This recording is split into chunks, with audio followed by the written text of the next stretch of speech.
नेहा 23 साल की एक लड़की थी। वह एमसीए की स्टूडेंट थी।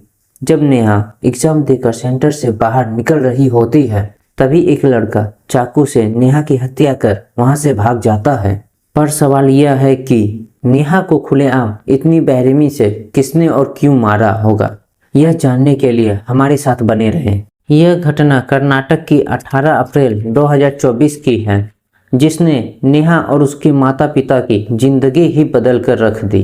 करीब शाम 4 बजे बीवीबी कॉलेज हुबली, जहां पर एग्जाम चल रहे होते हैं, 23 साल की एमसीए स्टूडेंट नेहा हिरेमठ अपना पहला एग्जाम देने कॉलेज पहुंचती है। पर वह इस बात से अनजान थी कि वहां पर उसकी मौत उसका इंतजार कर रही थी।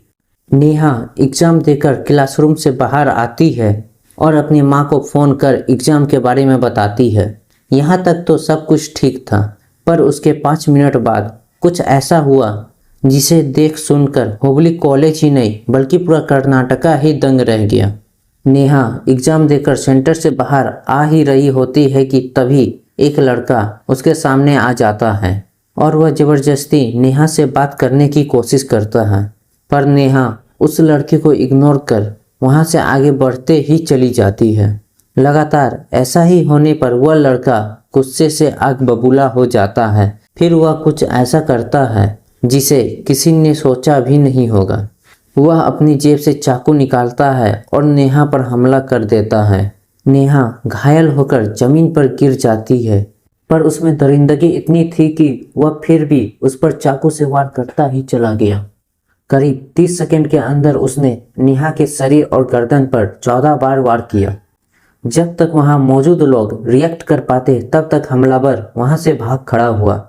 पर कॉलेज में मौजूद बाकी लड़कों ने हमलावर का पीछा कर उसे पकड़ लिया और फिर उसे पुलिस के हवाले कर दिया गया।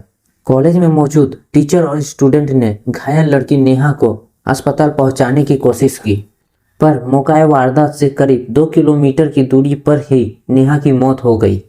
पुलिस के पूछताछ के बाद पता चला कि वह हत्यारा कोई और नहीं बल्कि उसी का क्लासमेट फयाज कोंडिकोप्पा था। क्लासमेट की नकाब में छिपा एक संकी आशिक की ऐसी कहानी है जो आपको भयभीत करने वाली है। नेहा और फयाज 2020 से 21 तक बीसीए के क्लासमेट रह चुके थे।